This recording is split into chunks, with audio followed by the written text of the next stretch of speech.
Bonjour Stéphane Troussel. Bonjour. Merci beaucoup d'avoir accepté notre invitation. Président du conseil départemental de Seine-Saint-Denis, porte-parole du Parti socialiste. On est ensemble pendant 20 minutes pour une interview en partenariat avec la presse régionale, représentée par Julien Lécuyer de La Voix du Nord. Bonjour Julien. Bonjour Oriane, bonjour Monsieur Troussel. Bonjour. Toujours pas de Premier ministre, alors on se parle, Stéphane Troussel. Il a raison de prendre son temps, le chef de l'État? C'est assez indécent quand même comme situation et c'est assez révélateur du fonctionnement de nos institutions et de la pratique surtout de nos institutions par le président de la République. Et donc par rapport aux urgences que connaît notre pays, par rapport aux attentes des Françaises et des Français, cette situation, oui, a quelque chose d'indécent maintenant. Comment vous interprétez ce délai supplémentaire ? Écoutez, moi, je suis pas dans la tête du président de la République, mais j'ai du mal à... Il n'a pas trouvé, il veut consulter.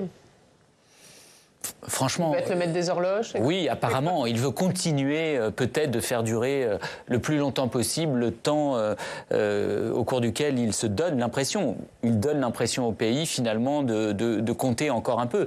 Il faudrait qu'il admette que, alors qu'il a consulté les Français à 3 reprises entre juin et juillet, l'élection européenne, les 2 tours de scrutin législatif, que les Français l'ont sanctionné. Et donc maintenant, vous savez, moi je ne suis pas un grand fan de la Ve République et je pense qu'il faudrait passer à autre chose, en tout cas faire des évolutions qui changent la nature de nos institutions. Mais force est de constater que la Ve République a à la fois une pratique très présidentielle et puis quand le président de la République perd les scrutins, notamment législatifs, surtout quand lui a dissous l'Assemblée nationale, il faut passer à une pratique parlementaire. Et visiblement, le président de la République s'y refuse. Mais pour ça, il faut un nom pour justement engager les négociations. Et donc, on peut comprendre aussi qu'il prenne son temps pour trouver la personne, compte tenu de toutes les lignes rouges qui ont été données. Oui, mais à partir du moment où le président de la République a encore une fois été sanctionné par les Français, il doit remettre finalement le débat politique au Parlement, entre les groupes politiques du Parlement. Et donc c'est au groupe politique de choisir un Premier ministre. Oui. En tout cas, c'est-à-dire la Constitution ne dit pas que c'est au groupe politique de choisir un Premier ministre. Non, très bien, bien évidemment. Mais en tout cas, il aurait pu faire une chose simple, c'est d'admettre le résultat de ces élections. Et donc, c'est d'ailleurs nommer Lucie Castet, en fait. De nommer un Premier ministre ou une Première ministre de gauche à partir du moment où c'est la coalition qui est arrivée en tête. C'est la coalition qui est arrivée en tête, comme ça se passe dans toutes les démocraties parlementaires européennes. Et nous sommes désormais, encore une fois, dans une pratique qui devrait être parlementaire de nos institutions. On nomme un Premier ministre issu de la coalition qui est arrivée en tête.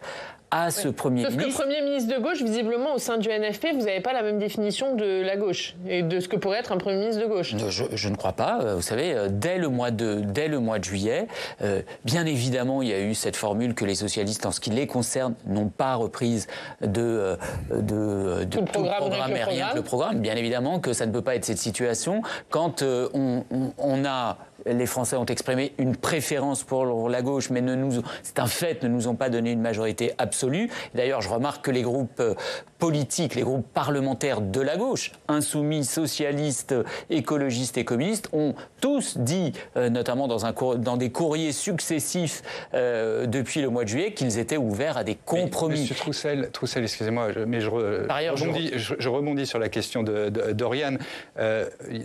Hier, ces derniers jours encore, on voyait des personnalités de la gauche, type Cyrielle Châtelain, qui dit, leader écologiste, qui dit sur le nom de Bernard Cazeneuve, l'un des favoris pour Matignon, il n'est pas de gauche. Mais qu'est-ce que ça veut dire ? Est-ce que Bernard Cazeneuve, pour vous, il n'est pas de gauche ? Écoutez, je suis socialiste et Bernard Cazeneuve, chacun connaît son parcours, chacun connaît les valeurs qui sont les siennes. Mais alors qu'est-ce que ça veut dire ? Pour vous, il est de gauche ?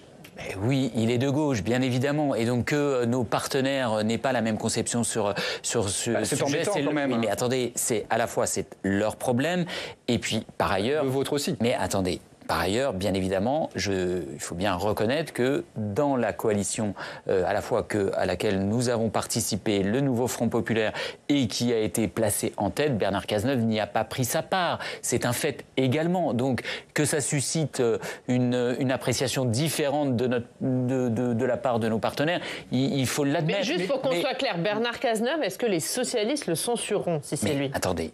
encore une fois, nous avons dit les choses très clairement.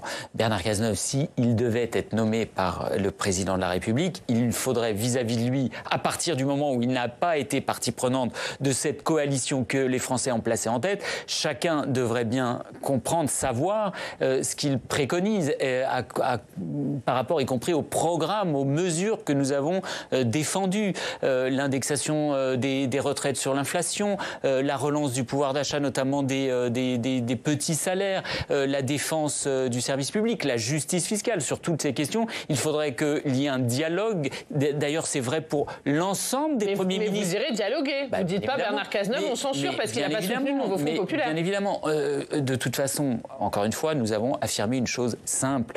Nous souhaitons un Premier ministre de gauche issu du nouveau Front populaire ouvert. Mais là, vous dites la deuxième condition, Bernard Cazeneuve, il ne la remplit pas. Ouvert à des compromis. Mais c'est donc, ou c'est et? Non mais attendez, ouvert... Non, parce que on a l'impression que vous voulez vraiment accrocher la dernière des revendications. Mais si Bernard Cazeneuve était encore une fois nommé à Matignon... Encore une fois, quel que soit le Premier ministre, quel que soit le Premier ministre qui sera nommé dans quelques heures par le Président de la République. Normalement. À partir du moment où il n'est pas issu de cette coalition, eh bien, et à partir du moment où les socialistes, mais c'est vrai aussi des communistes, c'est vrai aussi des écologistes, nous avons dit qu'il fallait sortir de la crise politique et institutionnelle dans laquelle se trouve notre pays. Parce que les Français expriment à la fois de la lassitude, de l'inquiétude et même de la colère, et qu'ils attendent désormais que le pays tourne, que le prochain gouvernement réponde aux urgences sur le pouvoir d'achat, sur la santé, sur l'école. Écoutez, quand je vais quitter votre plateau, je vais aller dialoguer avec la rectrice et un certain nombre de partenaires éducatifs de la Seine-Saint-Denis pour essayer d'en finir avec la ségrégation scolaire. Eh bien, pour ça, on a besoin, par exemple, que l'éducation nationale fonctionne, que des postes soient créés. Bon, eh bien, pour faire face à tout cela, nous avons dit que nous étions ouverts à des compromis. Pour qu'on comprenne bien, juste Stéphane Toussel. Et nous avons même, attendez, je termine, nous sommes les seuls, c'est la gauche, une fois encore, qui face à la crise politique et institutionnelle, a proposé une méthode. Est-ce que le Premier ministre qui sera nommé, on l'espère, dans la journée par le Président de la République, à la fois sera ouvert au compromis et, par exemple, s'engagera à ne pas utiliser le 49.3. En échange de quoi? Eh bien, nous disons, il peut ne pas y avoir de censure dans ces conditions. Ce qui fait douter beaucoup des acteurs de la place politique en disant que sans 49.3, le budget ne passera jamais. Mais écoutez, dans le débat parlementaire, avant que le Premier ministre utilise le 49.3. Il y a toute une série d'amendements qui ont été adoptés à l'Assemblée nationale. Toute une série d'amendements, y compris par des groupes politiques qui ne sont pas dans la coalition du nouveau qui n'ont pas survécu à la navette parlementaire. Et ces groupes politiques, je pense par exemple au MoDem, qui a adopté des amendements sur plus de justice fiscale, qui, comme nous, considèrent... Mais il y a quand même un problème de logique. Vous dites qu'il y a des amendements qui ont été adoptés dans le budget, c'est vrai, et le Premier ministre ne les a pas retenus, c'est vrai. Mais par exemple, le budget de la sécurité sociale, il y a eu un compromis qui a été voté par les parlementaires, et vous l'avez censuré derrière. Donc un coup, le vote des parlementaires, il faut le respecter, un coup, il ne faut pas le respecter? Non, enfin, je rappelle encore une fois... Écoutez, quand il y a à la fois la fin de l'indexation des retraites sur l'inflation, quand il y a la taxe sur l'électricité, quand il y a la situation des EHPAD et de l'hôpital public qui est en grave difficulté, et le compromis dont vous parlez entre les sénateurs et les députés ne permettait pas de régler ces sujets-là. Donc d'accord, mais c'était un compromis qui avait été trouvé, qui avait été voté. C'est-à-dire que ce vote, vous l'avez perdu. En fait, un compromis qui ne vous convient pas, c'est plus un compromis. Enfin, encore une fois, les Français ont exprimé leur préférence à l'occasion des dernières élections législatives. Donc oui, nous sommes en droit de mettre sur la table un certain nombre de propositions à partir desquelles nous souhaitons qu'il y ait des compromis. Et puis surtout, nous sommes dans une situation nouvelle créée par la censure du gouvernement de Michel Barnier. Et donc maintenant, il faut passer à autre chose. Il faut que le président de la République lui-même tire les conclusions de cette séquence. Alors, c'est autre chose. Il y a un autre nom qui a surgi hier dans le débat, c'est celui de Roland Lescure, vice-président de l'Assemblée nationale. C'est un député Renaissance, considéré à l'aile gauche de la Macronie. Est-ce que c'est un bon profil, selon vous ? Mais moi, je ne veux pas me lancer dans ce genre de débat sur les noms successifs comme cela. Écoutez, lui aussi, chacun connaît son parcours, mais enfin, il a été macroniste, il a suivi tous les choix qui ont été mis en œuvre, décidés par le président de la République, et donc, vous voyez bien que... Donc, il est disqualifié d'entrée. Mais je ne dis pas qu'il est disqualifié, mais nous, encore une fois, on fait une proposition d'un Premier ministre de gauche, ouvert à des compromis. Si ce n'est pas le cas, le président de la République prend à nouveau le risque que, finalement, la poursuite de la politique qui a été menée tant par Emmanuel Macron que, y compris par Michel Barnier, soit à nouveau censurée. Et donc, il faudra, avec ce Premier ministre-là, si c'était le cas, vérifier à la fois quelle est sa feuille de route, quelle est la méthode qu'il propose et les compromis auxquels il est prêt. Mais si... les macronistes et même une partie de la droite considèrent que c'est tout le bilan et rien que le bilan d'Emmanuel Macron, les mêmes causes produiront les mêmes effets. C'est-à-dire qu'il prend le risque d'être à nouveau censuré. Parce qu'il faut changer de cap. Ce qui a été censuré dans la politique de Michel Barnier, c'est la volonté farouche de cette nouvelle coalition des macronistes et de la droite, de ne rien toucher du bilan d'Emmanuel Macron. Or, c'est ce bilan-là que les Français ont sanctionné au mois de juin et au mois de juillet dernier. Mais juste pour qu'on comprenne bien la stratégie du PS, François Bayrou est reçu là, en ce début de matinée à l'Élysée. Est-ce que si toutefois c'est lui qui est nommé, vous dites... François Bayrou, il n'est pas issu du nouveau Front populaire, il y aura censure immédiate du PS, ou est-ce que vous dites on ira discuter avec lui, essayer de trouver des compromis ? Alors, je vais redire les choses très clairement. Personne ne peut douter que François Bayrou soit un fidèle du président de la République. Il s'est même, lors de la première élection d'Emmanuel Macron, il s'est même retiré de la course à la présidentielle pour le soutenir dès le premier tour. Ce qu'il a à nouveau fait en 2022. Et que, par ailleurs, son groupe politique faisait partie des majorités d'Emmanuel Macron. Donc, le signal qui serait envoyé avec François Bayrou, c'est donc la volonté du président de la République de poursuivre la politique qu'il a menée. Donc censure immédiate. Attendez, il faut sortir de la crise politique et institutionnelle dans laquelle nous nous situons. Et donc il faudra que... voilà l'analyse que nous ferons. C'est la volonté du président de la République. Et donc peut-être de François Bayrou de ne rien remettre en cause de ce qui a été fait depuis 7 ans. Si c'est ça, oui, il y aura censure. Mais au Premier ministre, quel qu'il soit, François Bayrou ou un autre, de dire quel est son état d'esprit. Est-ce qu'il veut changer de cap ? Est-ce qu'il veut plus de justice fiscale ? Est-ce qu'il veut ne pas, par exemple, renouveler la suppression des 4000 postes de l'éducation nationale ? Il n'y aura pas censure sur le nom, il y aura censure sur le cap.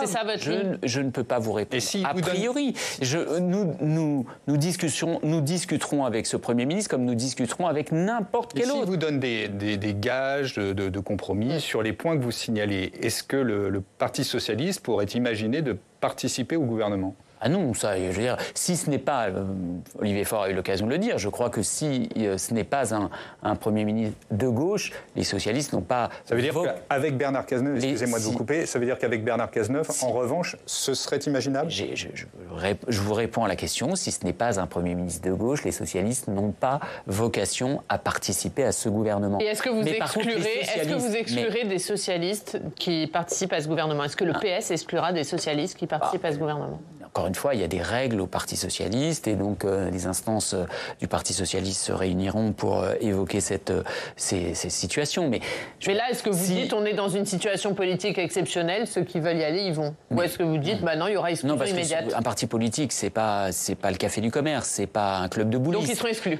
Et donc si ce n'est pas un premier ministre de gauche, je veux dire, les socialistes n'ont pas vocation à y entrer. Par contre, les socialistes ont vocation à chercher des solutions pour sortir notre pays de la crise. Mais encore une fois, nous sommes les seuls à avoir mis sur la table une nouvelle méthode.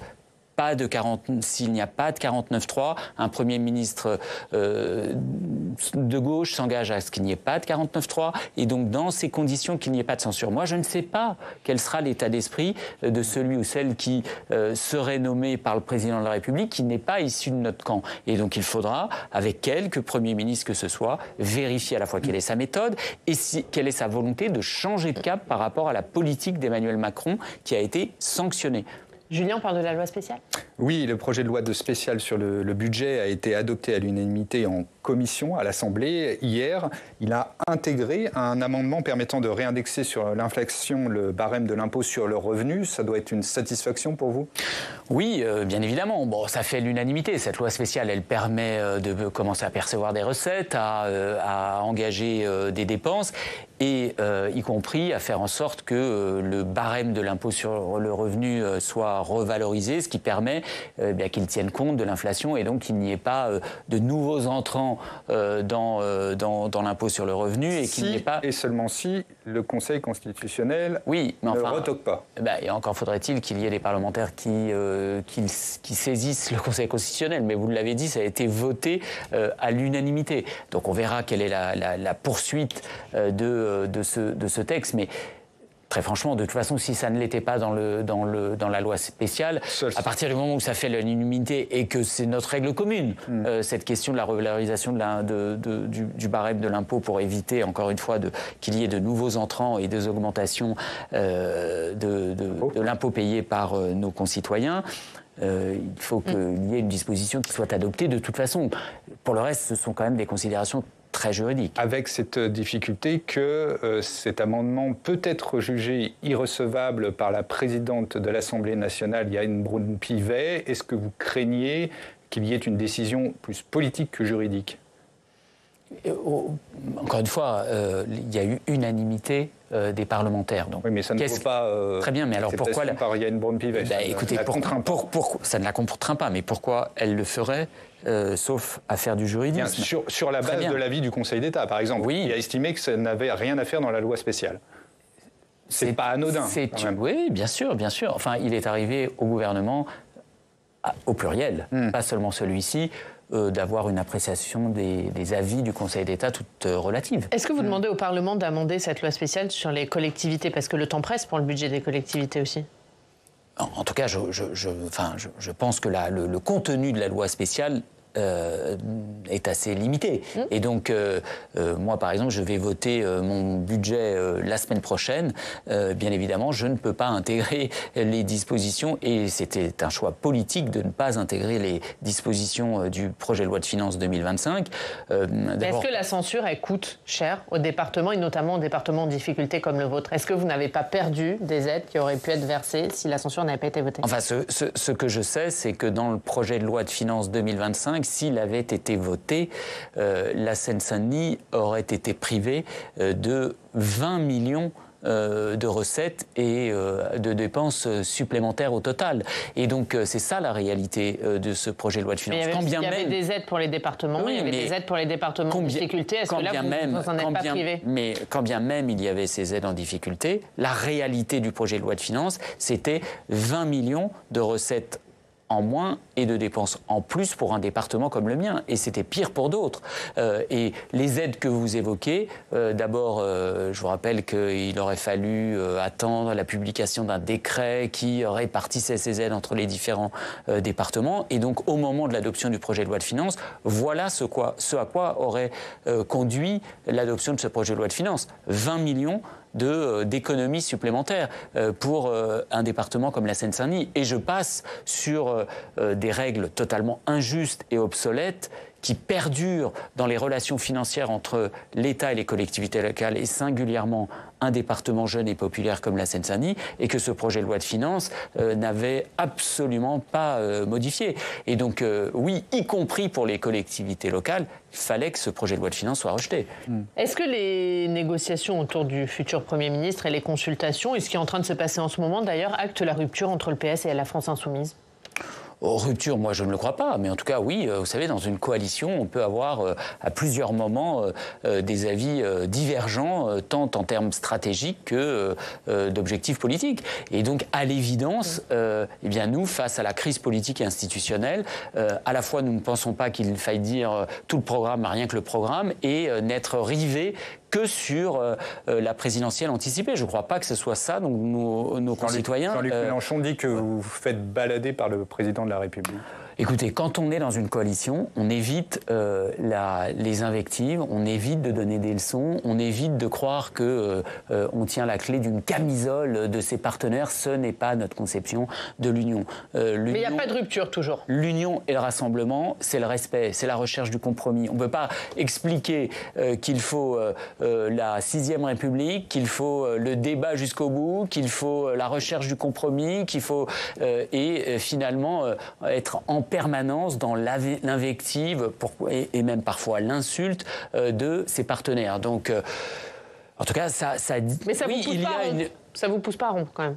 Mais moi, vous savez, enfin, je veux dire, je pense qu'il faut le rassemblement et l'unité de la gauche. Mais le rassemblement et l'unité de la gauche, c'est pas le rassemblement et l'unité de la gauche, c'est pas l'alignement, c'est pas l'alignement et le doigt sur la couture du pantalon de tel ou tel partenaire. L'hégémonie, c'est fini. Voilà, ça ne se passe pas comme ça. Et donc, le chef suprême qui impose je ne sais quoi à ses partenaires, ça n'est pas possible. Ce n'est pas ce que veulent y compris les électeurs de gauche. Vous savez, la gauche, elle n'a jamais été aussi forte que quand elle est plurielle et quand chacune de ses composantes est forte. Tout à fait, mais ça veut dire en creux que vous dites, tant qu'il y aura ce chef suprême qui veut imposer sa loi à tous, et on entend tous derrière ces mots Jean-Luc Mélenchon, ça veut dire que l'union à gauche, elle ne sera jamais possible avec lui toujours à la tête des Insoumis. L'union, c'est un combat, comme disait quelqu'un. Eh bien, écoutez, ça reste d'actualité. Voilà. Et donc, encore une fois, moi, je crois profondément... Vous évitez ma question, mais... Je crois profondément, encore une fois, que la gauche n'est jamais aussi forte que quand elle est à la fois plurielle et quand chacune de ses composantes est forte. Parce que c'est notre histoire, c'est le point de vue de nos électeurs. Ils aiment le pluralisme et le débat à gauche. Mais le débat à gauche, il doit être respectueux et équilibré. Parce que quand il y a une forme d'hégémonie, et d'ailleurs il faut reconnaître que quand le PS lui-même a été dans cette attitude-là et qu'il n'a pas pris en compte l'avis de nos partenaires écologistes, quand il n'a pas pris en compte l'avis de nos partenaires communistes, eh bien ça s'est mal terminé. Et donc moi, je ne veux pas le retour de la part de qui que ce soit de cette forme d'hégémonie qui imposerait une ligne politique qui en plus ne paraît pas le meilleur moyen ni de rassembler la gauche et surtout de la faire gagner. Moi, je ne veux pas que la gauche, la prochaine fois, elle reste à la porte du second tour. Depuis 2012 et en 2017, en 2022, nous avons été systématiquement à la porte du second tour. Eh bien, visiblement, il faut donc changer de méthode et il faut trouver une incarnation. Et y compris ce qui se passe en ce moment, je remarque quand même qu'à la fois les socialistes, les communistes, les écologistes disent à peu près la même chose sur la manière de sortir de cette crise politique et institutionnelle. Moi, je souhaite que ce qui s'est passé tout au long de ces derniers jours sur la manière de sortir de cette crise, eh bien, ça se traduise au plus vite dans la préparation des prochaines échéances électorales. Est-ce qu'il y aura un congrès du PS en début d'année ? Il y aura un congrès du Parti socialiste en 2025, bien évidemment. Mais pas forcément début 2023. Vous voyez bien qu'en ce moment, compte tenu de la crise politique et institutionnelle de notre pays, ça serait indécent que le Parti socialiste se regarde le nombril. Donc plutôt fin d'année ? On va acter les dates. À la fois, il faut faire face à la crise politique et institutionnelle. Et le Parti socialiste, il faut surtout qu'il se tourne vers les Françaises et les Français. Et il y a une première initiative cette semaine à Rennes. Je souhaite qu'elle puisse se prolonger justement pour être surtout à l'écoute des Français qui sont inquiets, las et de plus en plus en colère. Un tout dernier mot, Julien. Oui, sur les Jeux Olympiques, parce qu'on a appris hier qu'il y avait un excédent produit par ces JO de 27 millions d'euros. Comme président du département de Seine-Saint-Denis, vous avez demandé que 80% de ces excédents reviennent aux collectivités hôtes pour le développement du sport. Est-ce que vous avez été entendu depuis hier ? En tout cas, d'abord, il faut quand même saluer cet excédent parce que n'avons-nous pas entendu oui, sur à la fois le budget qui allait déraper, ces jeux qui seraient mal organisés, ces cérémonies d'ouverture qui faisaient prendre un risque majeur, cet héritage qui ne serait pas assumé, les Français qui ne seraient pas, et les populations... Y compris dans votre famille politique. Exactement, et les Français qui ne seraient pas ma famille politique, les Français qui ne seraient pas associés aux festivités, aux célébrations. Bon, eh bien, quand je regarde regarde l'ensemble de ces éléments, chacun peut reconnaître le succès et la réussite de ces Jeux. Ça doit être une fierté collective, ça doit être une fierté pour le pays. Donc moi, ce que je dis, c'est que maintenant qu'il y a cet excédent, eh bien, il faut qu'il soit orienté vers un fonds dédié au développement du sport et qu'il ne soit pas mis dans un pot commun, mais qu'il serve notamment à la poursuite de tous les programmes que nous avons développés grâce au fonds de dotation sur l'insertion par le sport, sur le parasport. Est-ce que vous avez une réponse ou pas? Oui, en tout cas, ce que j'ai noté, c'est que le ministre actuel des Sports est favorable à cette idée qu'il y ait un fonds dédié qui permette de poursuivre les programmes que nous avons initiés pendant les Jeux. Rendez-vous en janvier. Merci Stéphane Troussel. Merci beaucoup d'avoir été notre invité. La une de la Voix du Nord, Julien, voiture sans permis et moto, un contrôle technique qui passe mal. Oui, ça grogne. C'est à la une de votre journal. On passe tout de suite au Club des Territoires.